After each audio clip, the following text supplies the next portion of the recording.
मैं हूं आबिद हुसैन शेख, आपका खैर मकदम है 4 टीवी न्यूज कर्नाटक एक्सप्रेस में।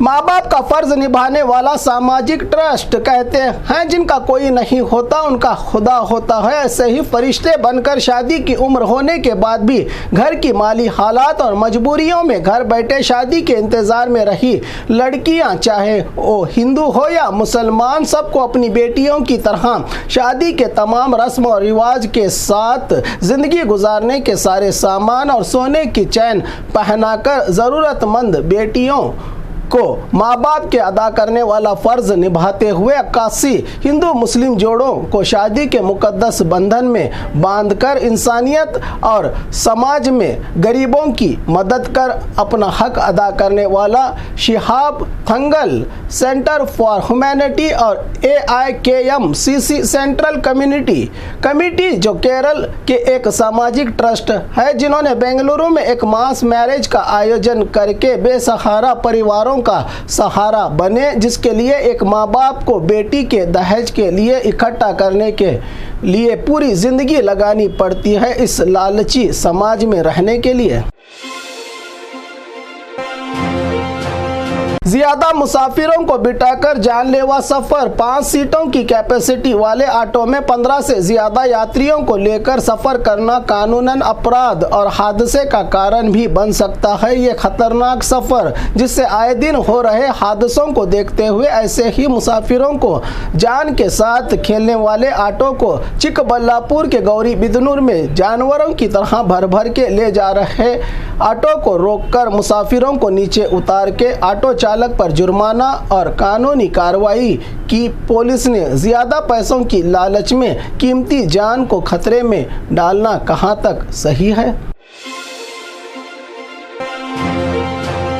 तुमकुर में दिल दहलाने वाला हादसा, कर्ज के बोझ मीटर बड्डी के लिए पड़ोसी से तंग आकर तुमकुर जिला सदाशिव नगर में एक ही खानदान के 5 लोगों ने उठाया जिंदगी को ही खत्म करने का कदम, जिससे इलाके में फैल गई सनसनी। एक डेथ नोट लिखकर गरीबी की जिंदगी, रास्ते पर कबाब बेचकर घर का गुजारा करने वाला हंसता खेलता परिवार, 42 साल के गरीब साहब, 36 साल की बीवी सोमिया, बेटी हाजरा 14 साल और बेटे 10 साल के मोहम्मद सुबहान और 8 साल का बेटा मुनीर को खुद अपने हाथों से आखिरी नींद सुलाकर अपने आप को भी रस्सी डालकर अपनी जिंदगियों को दुनिया से अलविदा करने का मामला सामने आया, जिसकी दुख भरी सच्चाई बताई। मरने से पहले वीडियो बनाकर खुद गरीब साहब ने कि इतना बड़ा कदम क्यों उठा रहा है ये परिवार। वारदात की जगह जिला कलेक्टर और जिला पुलिस वरिष्ठ अधिकारी पहुंचकर ले रहे हैं जायजा।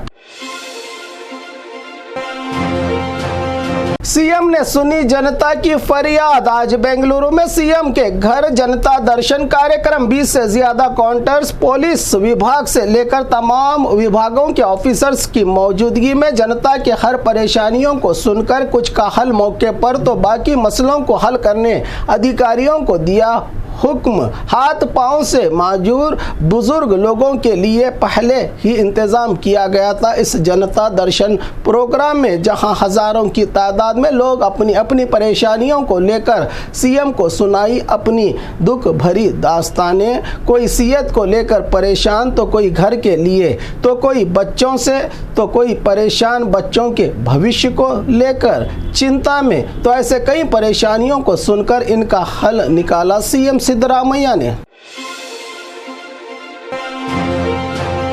मीटर बड्डी सूदखोरों को होम मिनिस्टर की चेतावनी, तुमकुरू में एक ही परिवार के 5 लोगों की मौत, पुलिस ने डेथ नोट में शामिल लोगों को लिया हिरासत में। तुमकुरू जिला इंचार्ज और होम मिनिस्टर जी परमेश्वर ने इस दिल दहलाने वाली घटना पर बात करते हुए कहा कि पुलिस मामले पर जांच करके कार्रवाई करेगी। सूदखोर और मीटर बड्डी कारोबारियों पर होगी कानूनी कार्रवाई। जांच के बाद पता चलेगा कि एक ही परिवार से 5 लोगों के इस तरह बड़ा कदम उठाने की वजह। जिला एसपी को आदेश दिया है कि ब्याज बड्डी करने वालों पर रोक लगाकर समाज को इनसे छुटकारा दिलाएं, दोबारा इस तरह की घटना ना हो, कहा होम मिनिस्टर जी परमेश्वर ने। बढ़ती गुंडागर्दी को रोकने पुलिस ने दी वार्निंग। बेंगलुरु के देवनहल्ली डोड्डबल्लापुर शहर में बढ़ती गुंडों की तादाद को देखते हुए थाना बुलवाकर गुंडों के होश उड़ाए शहर पुलिस थाना के इंस्पेक्टर अम्बरीश ने गैर कानूनी कामों में हिस्सा लेने पर सरहद पार और गुंडों को उनकी औकात याद दिलाने की कही बात। नसीहत की कि आने वाली जिंदगी अच्छे नागरिक की तरह बिताकर परिवार और समाज का हक अदा करे। ऐसे ही आवारा गुंडागर्दी करते रहोगे तो अंजाम बुरा होगा, कहा पुलिस इंस्पेक्टर ने। मधु बंगारप्पा भड़के ईश्वरप्पा पर। शिक्षा मंत्री मधु बंगारप्पा ईश्वरप्पा के उस बयान पर भड़के जिसमें उन्होंने कहा था कि कांग्रेस सरकार की कैबिनेट चोरों का ग्रुप है। इस पर शिक्षा मंत्री का पलटवार। ईश्वरप्पा कौन है? ईश्वरप्पा को चोर कहने का अधिकार क्या है? वो क्या है? इनके पास अब कोई काम नहीं, बस यही कहते रहेंगे। हमने जो डीके शिव कुमार पर रहे सीबीआई जांच को वापस लिया है वो कानून के मुताबिक किया गया फैसला है, कहा शिक्षा मंत्री मधु बंगारप्पा ने।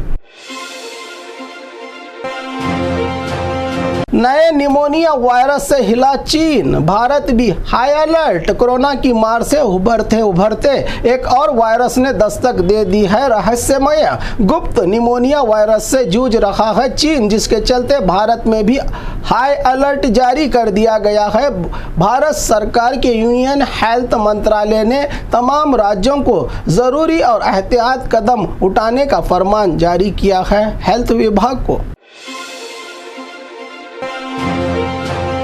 अचानक से गिरी स्कूल की इमारत, 80 बच्चे बचे बाल बाल। बेंगलुरु के शिवाजी नगर में रही बीबीएमपी के मातहत चलने वाली नर्सरी स्कूल सुबह के पहले पहर में अचानक से गिरी इमारत, जहां पढ़ते हैं रोजाना 80 से ज्यादा बच्चे। कई दिनों से बुरी हालत में रही इमारत को लेकर लापरवाही ही इस इमारत के गिरने की वजह बताते हुए अगर यही हादसा स्कूल के वक्त हो जाता तो बड़ी अनहोनी घट जाती। इमारत के गिरने से ये तो शुक्र है कि स्कूल शुरू होने से पहले गिरी इमारत। स्कूल की छत और दीवारें गिरने से आसपास खड़ी कार, ऑटो और कई बाइक्स का हुआ बड़ा नुकसान। स्वच्छ भारत योजना का कड़वा सच, गदग बेटगेरे। नगर सभा में स्वच्छ भारत के नारे और प्रचार सिर्फ टीवी और न्यूज़पेपर तक ही महदूद रह गए हैं। स्वच्छ भारत का नाम जबकि जमीनी हकीकत जीरो। इस योजना को कामयाब करने के लिए करोड़ों कीमत से खरीदे गए कच्चा और सूखा कचरा अलग अलग रखने के लिए प्लास्टिक के डिब्बों को खरीदा गया था घर घर देने के लिए, पर सालों से नगर सभा की लापरवाही और गैर जिम्मेदारी गोदाम में बिना इसका इस्तेमाल किए यही पड़े पड़े टूटे फूटे डिब्बों का हाल आप भी देखिए। कूड़ा कचरे के लिए इस्तेमाल होने वाले ये डिब्बे अब खुद कचरा हो गए हैं। आखिर किसका हो रहा है नुकसान, जबकि स्वच्छ भारत के लिए ही देती है जनता सबसे ज्यादा सरकार को टैक्स।